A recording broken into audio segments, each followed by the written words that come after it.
Danielle. All right, my name is Amy, and I am one of our Vice Skills Filevine optimizers. I do implementation, launch it, clients in Filevine, and I also work with clients in optimization.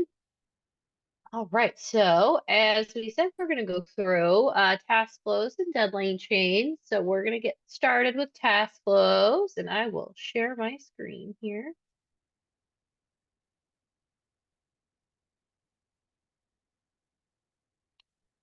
All right. All right, so to get started with task flows, excuse me, you have your automated task flows have two different triggers.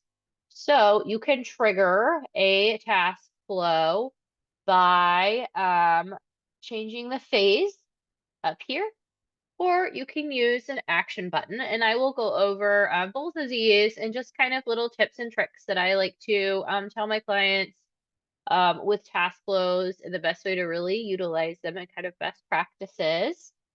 Um, First one with your phases. Once you get your phases built out and you've got your roles built out for how tasks are getting assigned. That's another thing you want to make sure is that you've got your roles set up back here in the advanced menu. So if you click on roles, you want to make sure you've got your role set up for all of the appropriate roles for each of your staff members. For example, if you have an intake specialist that sets up your files, you want to make sure you have a role for them. So when they get assigned to the case, the task actually falls to the intake specialist. And one thing to note that I think a lot of people forget or miss out that this occurs is the primary is a native Filevine role, and the primary is kind of a catch-all. It doesn't necessarily need to be an attorney. Most of my clients actually have a case manager or a paralegal become that primary, and the next thing I'm about to tell you is why. Um, if a task gets triggered where the role is unassigned, maybe you trigger a medical records collection task, and if there is not a medical records clerk role here assigned to someone, it falls to that primary. Um, so that's why I think a lot of my clients like to have the case manager or paralegal that are already in roles that are pretty task heavy. So that's why they usually will put that primary there. I know sometimes it's kind of a lot of people are like, oh, the attorney needs to be primary. If the attorney is not used to working off task flows regularly, then sometimes it's a little easier to just have your case manager or paralegal or legal assistants be that primary to kind of do that catch-all, just in case something happens, especially if you're building out your task flow or having a role change or in some kind of transition in your workflow in Filevine, then that's when that really is helpful. All right, so we're gonna dive on into the task flow here. So I'm going to change my phase here and show you a couple of tasks that I have that trigger. So the first one here, this task case we have here is an intake. We're going to move that onto treating, and we'll watch that I have a task. See if it's going to trigger for us. We have it built out here in task flows. When you are building out your task flows, you want to make sure if you have more than one template, you're in the right template. And then you want to make sure you're choosing your right auto task trigger. As I mentioned, it's phases and task flows. I'm going to pop into my phases here so you can see the tasks that I have that are triggering. First one I have here is just intake. This is just an example of a task that you can use. It is triggered when the phase changes, and you'll see here it's created automatically, and it is due same day. So that's another thing to take a look at is what that create. How long does it take for that task to create? And your due date. How long do you want to give your staff to complete that task? A lot of mine I try to have create pretty quickly just to give that staff member autonomy as to when they complete them. One thing you want to think about is, especially in the treating phase, if you have a repeating client contact task, you probably want to have that create immediately. And then because those clients will call in, sometimes you have those like clients that call weekly or every couple of days, and you want to have the autonomy for the staff to be able to complete that when that client calls in, instead of having it, if you're a every 30-day client contact, if it only populates on the 30th day, then the staff member can't go in there and complete that task. So keep that in mind when you're doing client contacts. Another thing, and that's kind of the timing, my timing suggestions there on how, when they're created and of course when they're due. This one's just kind of a random task that I created where I assigned it to primary. Well, another thing to keep in mind with tasks is you actually have the opportunity to pull data into them. For example, let's see, my treating task I have here, you'll see I have what's called I have a little replacement code right here where I'm pulling in the client's phone number. That just gives the staff member an easier opportunity to call that client quicker. It's pulling in that number. To find the replacement codes that are available, you can actually hit a little question mark right here, and it will pop up your replacement field list, just like you would when you're creating a doc gen. So you can actually click your field replacement list, and this is in our sandbox, so it may take forever to load, so we won't worry about loading that right now. But yeah, you just plug in that field selector right there, just like you would if you were building a doc gen. Another thing to keep in mind with Taskflows that will really help organize your task is applying tags. Tags are our friends. We love tags. Tags will help organize your activity feed. Tags are also really helpful for adding an extra layer of filtering, especially in reporting. If you add these tags to your task flow, it's going to help you be able to really target tasks that you're looking for. Maybe you're wanting to really check on records request tasks and how, are we super overdue on our records request tasks, client communication tasks. There's actually a filter in reporting where you can run a report in your activity feed to see all the cases where that client communication tag hasn't been populated in 7 days, 14 days, 30 days. It's really if you want to stay on top of client communication. As attorneys' offices, we know that that's the main complaint from clients. And that's when you're really trying to manage reputation and really make sure, you're getting those good reviews for your firm. Staying on top of client communication is going to be key. So adding tags, as I said, is super helpful with organizing, and then treatment too. If you're really wanting to see kind of a chronology of treatment, tag treatment like that. That was something I did as a paralegal, always use the treatment tag. And you can apply those to any of your tasks as you see here. I just did an intake one. Negotiations, that's another great tag to apply when you're if you build out like a task flow for following up on offers and things like that. It really helps, again, with filtering and running reports and managing the task flow. Another thing you can actually apply in tasks are links. And this is something fun that I love to do when I'm building out task flow for my clients is I love to throw in a link to the section that the data actually lives in. So for example, intake, like, hey, complete intake, or for this particular one, it's, hey, complete a new file setup checklist.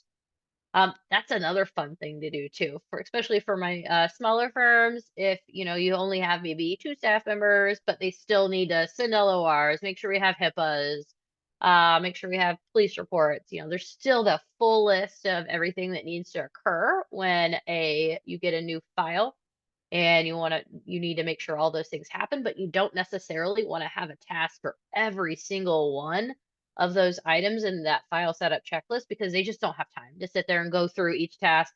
Where's that task? Where did I put it? Oh, did I get through that? Sometimes it's just easier to have it as a checklist and have one task that says, hey, complete this checklist. And let's take a look at what that looks like here. So I'm actually going to pop back into the intake phase. And then I think I've already triggered this task. So populate again. So I have it here. Complete the new file, setup checklist. Click here. And see if I have yep, here's our little new file setup checklist here. So this is just an example of one you can use. I've actually built them out for different clients. And what's great about having it in the intake section, especially because it's kind of the end of the intake and you're doing a file setup, is you can create a different checklist for different case types. As long as you have your incident type or case type or whatever it may be up here, then you can use that contingency field to say, oh, it's a different checklist for a slip and fall because maybe you're wanting to collect, oh, I need to make sure they had their shoes. I need pictures of what they were wearing, those kind of things for the premises cases. Um, and then dog bite. Yeah, I need to know any pictures of the bites, stuff like that. You can create a checklist that would populate based on the case type. And so that task flow that you have in the activity feed is applicable no matter the case type. But then the actual checklist itself is kind of more gets into the detail of exactly what needs to be done. This doesn't have to just be for your file setup. I've built them out for like a litigation checklist. Hey, just went into litigation. Let's go through and make sure we have all of our experts listed. Let's make sure we have our witnesses listed. Did we get the docket number once we filed the complaint? All the checklist that you would need. And then you can also have it specialized based on a case type again. Is if it's a med mal case, it's gonna, the litigation will function a little differently. And I added, as you noticed, a little just instruction text here that just says, hey, don't complete this task until the checklist is complete. This is just something that is helpful for staff members, so they know, oh, okay, it's just really apparent, especially if, maybe some of the staff are not, they're not they haven't been paralegals for 10 plus years. So they're going to do exactly what's in front of them, not what they know from experience. So adding just a little font change just to add that instruction field. Again, it just helps visually, like, hey, okay, I need to go through my checklist. And then once I get through everything, I will hit complete. And you're probably wondering, okay, how do I make this font change? There's actually formatting instructions here. This is on Filevine Help Center. This is an article I bookmarked because these formatting codes you can use in a bunch of different places in Filevine. You can use them in your tasks. You can use it when you're writing a note. You can also use it in instruction text in Filevine. So if you're adding instruction text, which we at Vine Skills recommend doing, this just helps guide staff to enter data appropriately. We find that when people aren't entering data into Filevine, it's because they don't know why they're entering it in the space, or maybe the build has duplicative entries. So if you add instruction text like you'll see here, this is instruction text where I've used formatting codes to make it bold. I've even added in little emojis here, again, just to help that visual guide, to help guide staff into the right place. You can also plug in links, which again, I'm going to drop this link into the chat too, to the formatting code article, and how you can add links to your instruction text into your task that you'll see here. All of that is in the formatting article, which I recommend if you are doing a lot of your builds in Filevine and building out Taskflows, to definitely utilize and bookmark that article. All right, so there's a couple of just little suggestions. Another thing that I always, when I do training, after I've built out a new task flow for my optimization clients, I then will do training on the best way to handle it and how it makes sense for the workflow of that particular firm. For example, if we did do a checklist, as I showed, then talk to them about how to add notes to the particular task itself, because these notes are reportable. It shows the last activity to the task. So while the task may not be, it's still incomplete. When you run reporting, it'll show, oh, they added, they had last activity on this date, and you can actually pull in notes if you need to into your report.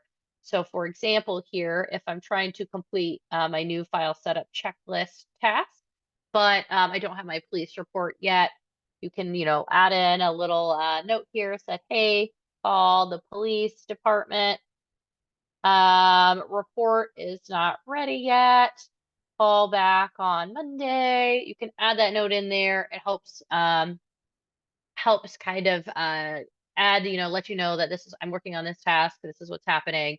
Also, I'm a firm believer in over communicate in Filevine if you have to. It keeps everybody on the same page. And if for whatever reason you're sick or you can't come into work, your staff, your other coworkers can pick up and work on your task should they need to. All right, so that is working on kind of utilizing formatting in tasks, roles. We've covered a little bit. Now let's kind of talk about repeating tasks. Again, a popular place is going to be treating. I even have some clients that do client communication repeating tasks throughout the life of the case, which you can do that too. Particularly for the firms that do pre-litigation and litigation, because the tempo of the case can change once it hits litigation, pending on the state, of course. I usually recommend if you want to do a lifetime of the case client communication, let's set it up per phase, since that, like we said, that tempo may change. So you may not want to try to contact them every 30 days. Once it hits litigation, maybe you want to bump it out to 90. So you can actually set this repeating task for each phase. Now let's talk about how to set a repeating task. So to set a repeating task, the first thing that needs to occur is that the task you're wanting to repeat has to trigger at a phase change. You can't have a repeating task that's triggered by the completion of another task. So just keep that in mind when you're setting up that repeating task. And to make it repeat, you just check this little box here. And I'm going to talk to you about setting up the timing, because it was a little confusing to me when I was trying to build it as a paralegal. That was also the Filevine admin at the law firm I worked at before coming to Vine Skills. When you check repeat task and you have your create and do in, what actually happens, you don't want to plug in like repeat every 30 days here, because what will actually happen is it'll create immediately to be due in 30 days. And then once it's completed, it's not going to trigger for another 30 days to then be due in another 30. So this is why I did the 1 day. And again, this is kind of what I talked about earlier with client communication tasks specifically. To give staff autonomy, I usually try to have it go ahead and repeat, the next day to be doing another 30, just in case that client calls back again the very next day. So just so the staff member is able to say, hey, I did actually complete this task again. Yes, I talked to them yesterday. Hey, they called back today, get the same update. Then you can check that client communication task, again. I know I've had some firms where I've had to explain it, sit down, explain to the staff. That's why I always recommend that if you do a big task flow change, to do some training afterwards with your staff, so everybody's on the same page. Again, communication is key, internal communication too, to making sure that everybody understands how the task flow should be used and what its intention is. So everybody's on the same page. And I think sometimes explaining that we're doing this because so we can see it on this type of reports. Give them the big picture so the staff understands why the tasks are important as well. So that's why I have it repeat every 1 day. Now here is another little helpful toggle, is only repeat when project is still in the treating phase. So this is a specific task just for treating. That's why I have the hashtag treatment and then tag that client communication. If I wanted it to run the whole life of a case, it is our market, our firm, to do every 30 days. It doesn't matter if it's in litigation, we're still contacting them every 30 days to give them an update, even if there is no update. That is the update. Then you can actually uncheck this, and this task will repeat until once this phase is triggered until the case is archived. So you can do that. Another thing you can do in tasks for all the time and billing clients is you can actually add time tracking details. So if you do track time or you bill clients for time or anything like that, you can actually set up your task codes, your activity codes, suggested hours. By doing this, it actually, once you complete the task, it'll actually prompt the staff member to enter in their time. And so that kind of helps them prevent them from forgetting to entering in their time for whatever that task was, for having that conversation with a client. So just keep that in mind. You can, for all of those that do utilize time and billing. I know that's not a ton of contingency firms that do PI. So just keep that in mind. You can use that. If you don't see this and you're wanting to do time and billing, that means time and billing is not turned on. You'll need to reach out to your account manager and have that turned on. It's not an extra cost. It's just a feature of Filevine. A lot of firms don't have it turned on unless they're specifically asked for the need while they're in implementation. So just keep that in mind. And that is a repeating task. So now let's kind of talk about the other trigger, and that is going to be the action button. Now, when is a good time to use action buttons? Action buttons are great for task flows that need to be triggered that can occur any time in the case. For example, medical records requests. I like to do action buttons for those because unfortunately, sometimes in PI we get stuck requesting records in the discovery phase because the client didn't tell us about a doctor they went to. So action buttons are great for that. Action buttons are also great for things that are really that are specific to, like for example, a minor case. Like, oh, this is a case for a minor, and your state requires some really specific filings early on in the case. I know I built that out for a firm in Ohio before, where we plugged in an action button in intake that needed to be triggered only on cases that have a minor. So you go ahead and file the filings you need for minor cases, including the birth certificate. They're great for that. Wrongful death cases, another one in case you need to get the estate open, petition, all that good stuff. Throwing an action button in there too. And to get that started. A thing to keep in mind with action buttons are they do have to be pressed. So I've got one kind of set up here. Same thing for the other task flows that we mentioned. You can still pull in replacement field lists, specifically for action buttons. If you're using them in a collection section like meds or expenses, I would recommend utilizing those those replacement fields. You'll be able to click on a link to see which collection item is associated with that particular task, but sometimes it's easier to just pull in some data from that collection entry to help guide the staff member so they can complete that task. So for example, I'm going to start this task flow here. And anytime, if you're not familiar with action buttons, when you click that task action button, it's going to say who activated it, on what date, and what time.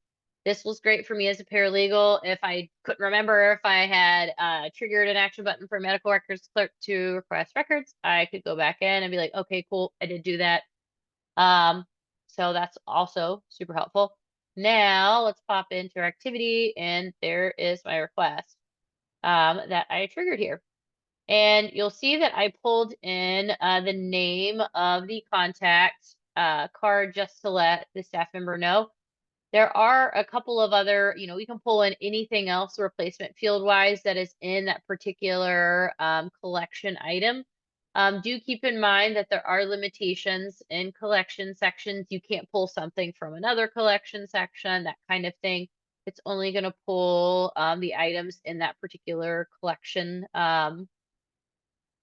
entry, and then you can still pull anything from a static section. So for example, if for whatever reason you need to pull in the case type because maybe your medical records requests differ per case type, you can still do that. Your static sections like intake, you can pull data from anywhere on those.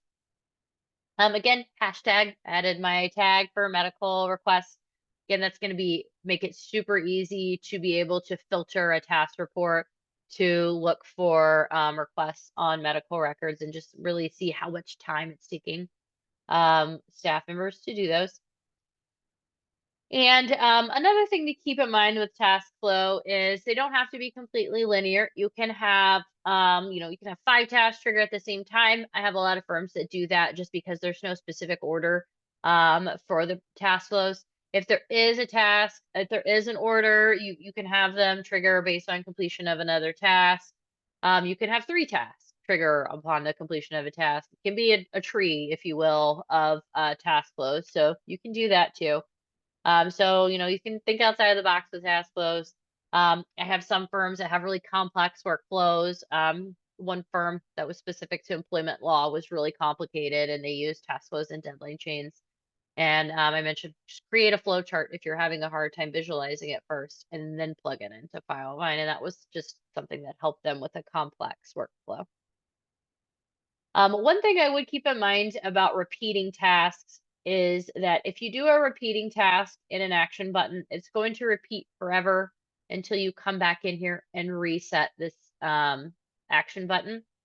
I always try to urge firms on not really doing repeating tasks unless you're sure your staff's going to come in an action button, unless they're sure their staff's going to come in here and reset this button.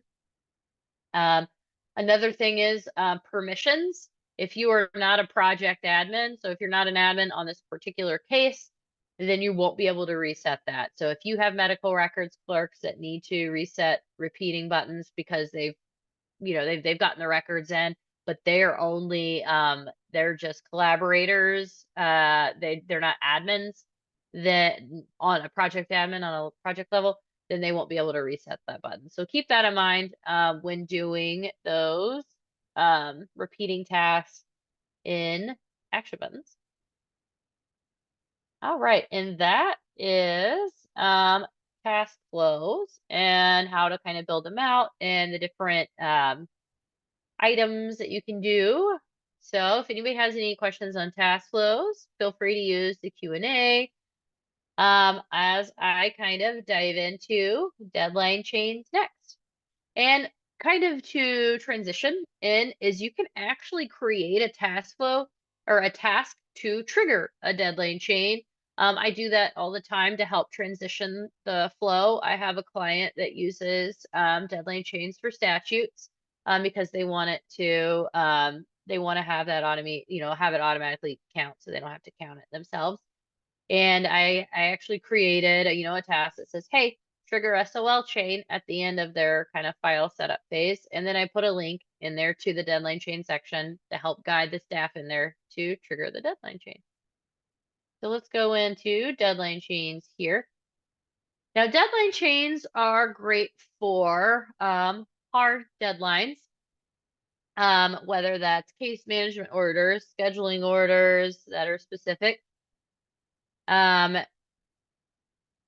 You can also use it for internal deadlines. I have some clients that actually will create a deadline chain for the life of a case to help drive it and hit kind of internal markers that they have. Oh, we had a quick question. You see it? Yeah, running conflict checks prior to creating a new project. Brainstorm task flows to running conflict checks prior to creating a new project. These are task flows.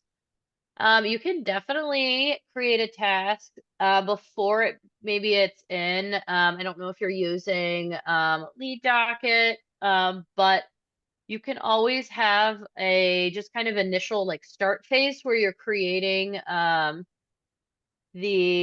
before it goes into that file setup phase. You can have kind of that, hey, run a conflict check, and maybe it's in the PNC phase or potential new client phase.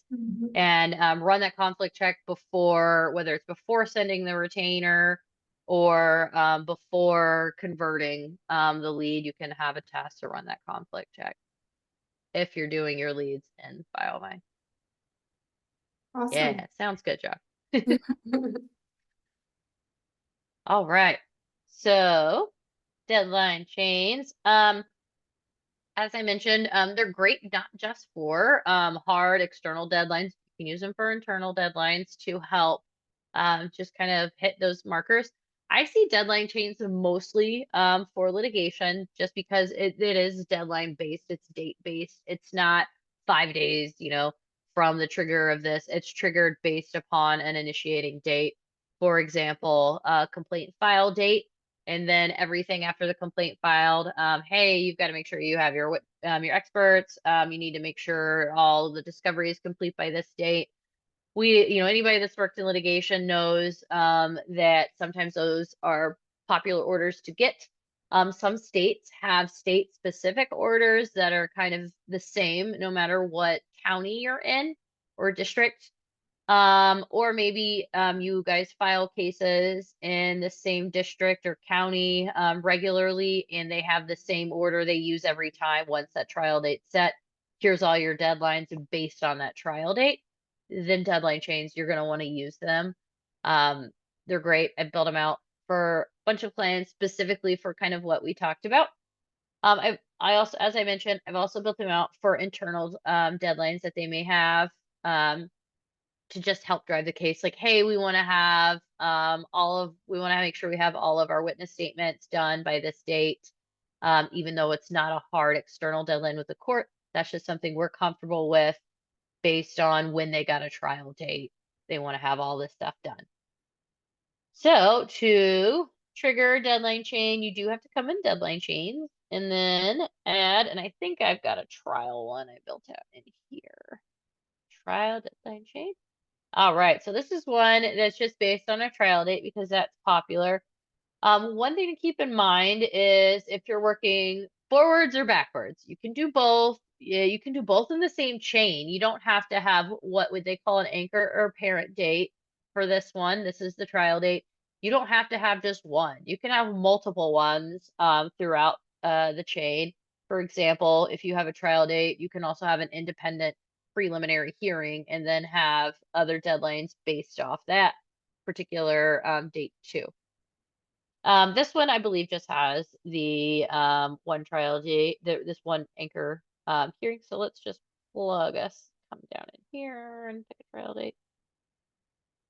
And then it has triggered all my other deadlines here. And let's kind of take a look at this. You can also do a lot of things with the deadline chain in the back end. Let's kind of walk through that real quick. Pull in my chain. One. You can plug in. So when you create a new chain, first thing you need to do is you name it. And then you have to at least have one anchor date, parent date, whatever you want to call it, that triggers all these other dates. As I said, you can work forward, moving forward, like from a complaint filing date, or you can work backwards from like a trial date and back, or you can do both if you need to. It is kind of confusing if you start doing both. So you just have to pay attention to when you are entering in. This date is dependent on another deadline. You have to pay attention to this earlier or later right here. That's something easy to miss. So always test your deadline chains before really training everybody else on it. Once you build out a chain, test it, make sure it's behaving how you would expect it to. There's a couple of other things to note. You can actually hide dates in the calendars. I have some clients that, especially the ones that are using internal deadlines, not hard external court deadlines, they don't want it on their attorney's calendars. They don't want to junk it up. So you can actually click hide on calendars and actually do it just for one deadline at a time. It doesn't have to be the whole chain. Another thing, you can round to next day instead of prior day. So that's another little check here. Another thing to take a look at is you can select a calendar. So if you're in a certain court where they don't count weekends or something crazy like that, you can create that judicial calendar, and that's over here in your judicial calendars, and name it for, that county. I know that's not super common. So it should default to count every day if that's your default judicial calendar. If it's not, then you need to make sure you're going in here and selecting count every day. Another thing that you can customize to the particular deadline is that reminder schedule. That's something that a lot of people miss in launch, is taking a look at your reminder schedules. Filevine has a pretty aggressive default reminder schedule. And I don't even know. I think we may have, nope, I think we've actually taken it out of my particular test sandbox area. But you want to go in here and get like your default reminder schedule, one that's not, I think the default Filevine is actually, once it goes down to 10 days, it starts counting every single day. You're going to get notified that this deadline is coming up. And then I think every single day after the deadline's overdue. So keep that in mind. You can build as many reminder schedules as you want. You'll see we have quite a few in here in our sandbox. This one tells you, this is kind of a naming convention that's recommended, is kind of naming it based on like, hey, it's 120 days and 80 days and 10 and 3. That lets you know, what it is without having to click in there.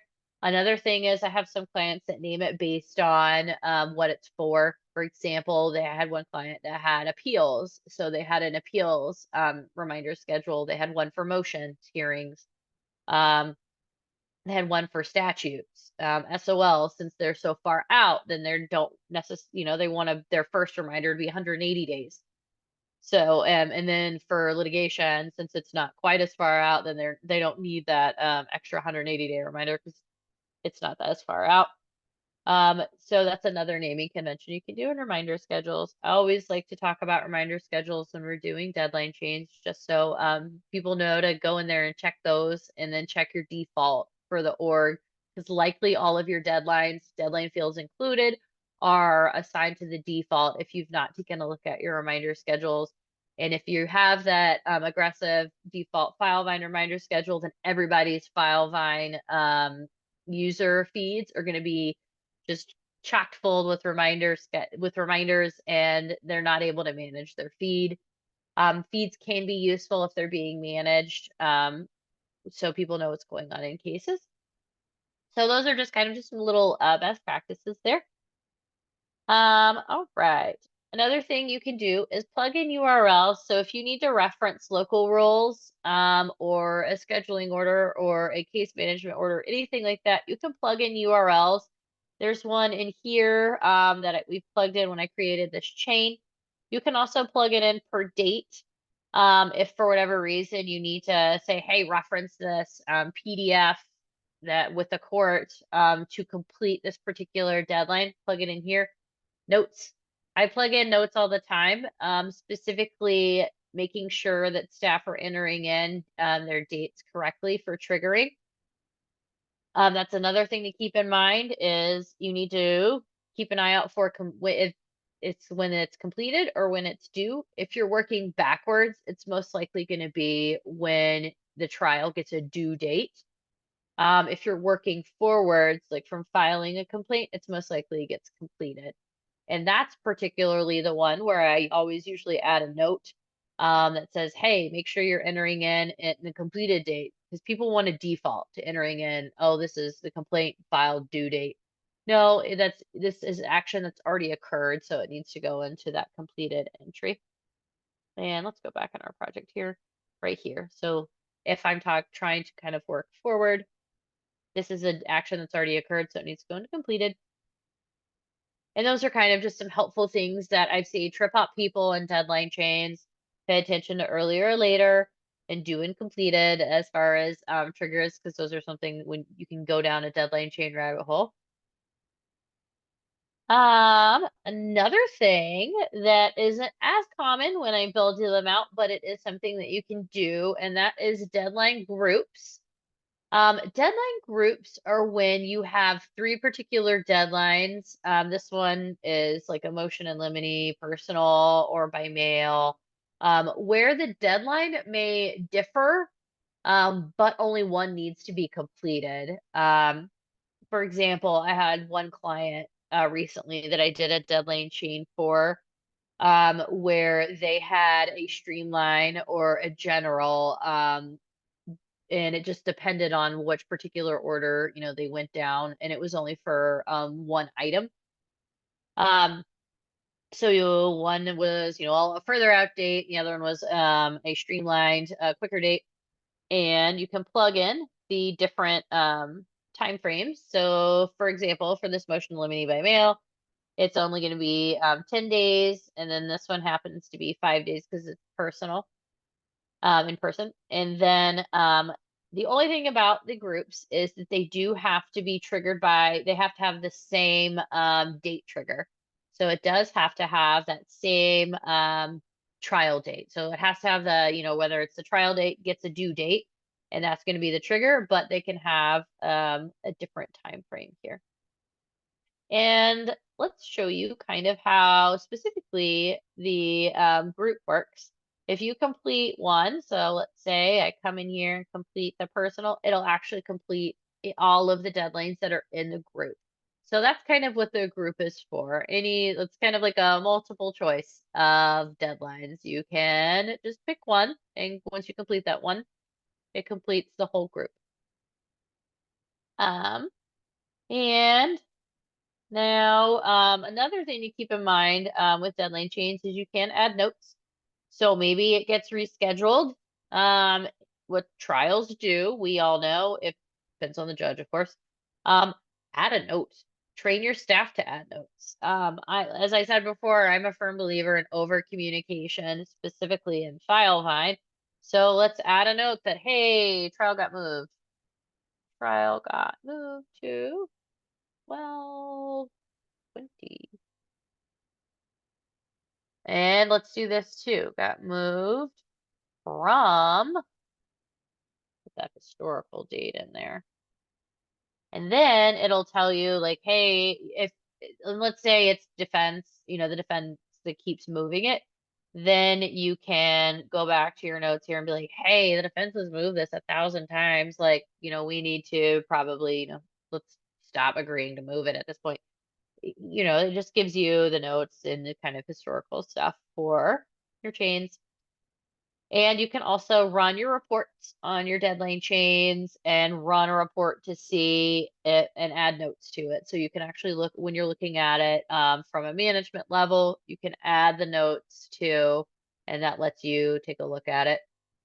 Another thing about deadline chains too is if you create one for litigation specifically, you can actually build a report to see if for all cases that are in litigation and don't have a litigation chain triggered, that is a report you can build too. So keep that in mind if that's something you want to do, is have a deadline chain for litigation and have it built.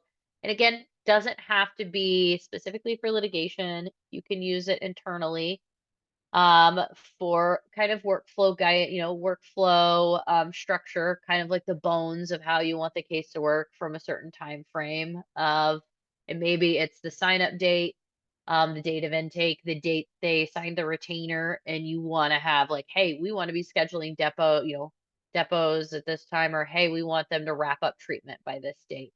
You can do all of that in the deadline chain too. Another thing, I have some staff that uses deadline chains, and who's completing it is specific. While you have a task flow that is role based, and everybody knows who's completing that one.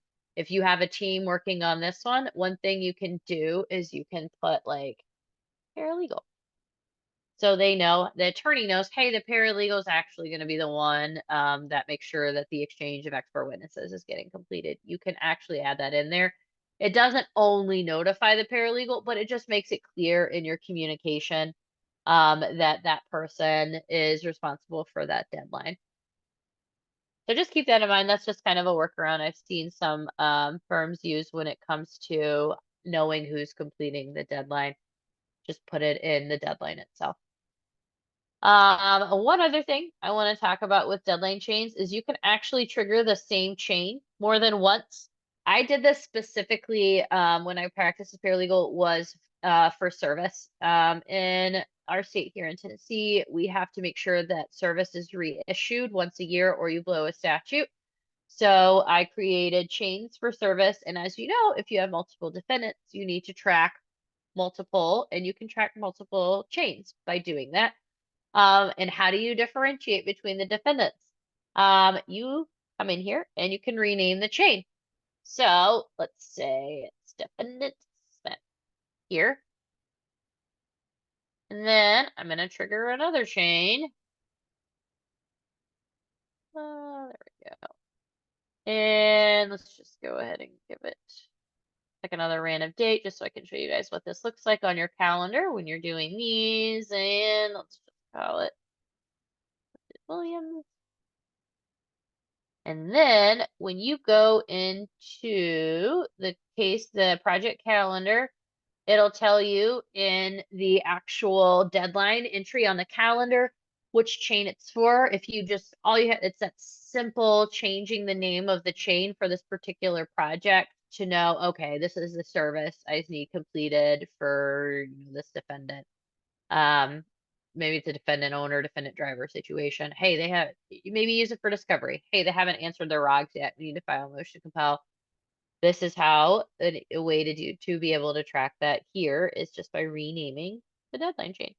And to toggle between the two different ones, you just come here and you can take a look at them. And again, you can have as many chains as you need, different types of chains, all sorts of stuff. That's how you would track, be able to toggle between the different two. And if you need to add one, you just click the add here and then go through your chains and just keep triggering them as needed. All right, so I tried to finish up so we can have a few minutes for any questions anybody may have, whether it's regarding Taskflow or deadline chains or really anything Filevine. Feel free to ask us in the Q&A.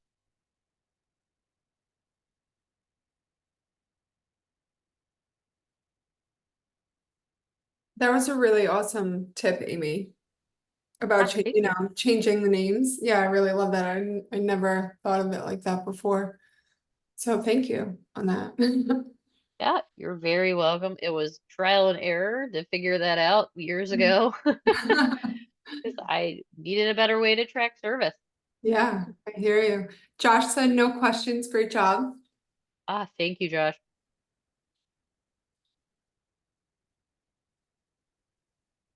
And guys, I put Amy's email as well as my own in the chat. So you have it there. I should have said that earlier in the intro. But if you have any questions about this or our services, feel free to reach out to either one of us. Yep, feel free to reach out. We also do free Filevine template audits. If you know you need to revamp your Filevine, but you don't even know where to start because you don't know what you don't know, reach out to us. We do actually do free template audits. We also do lead docket audits too. Our lead docket team does audits as well. So just if anybody that happens to join Filevine, our free help actually needs lead docket help too. Keep that in mind. Yeah.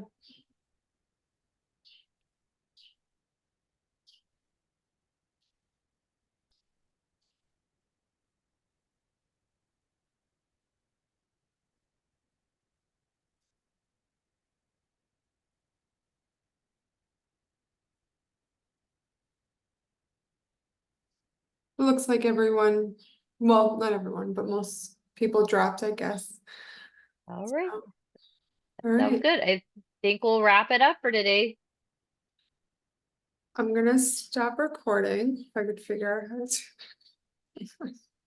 to.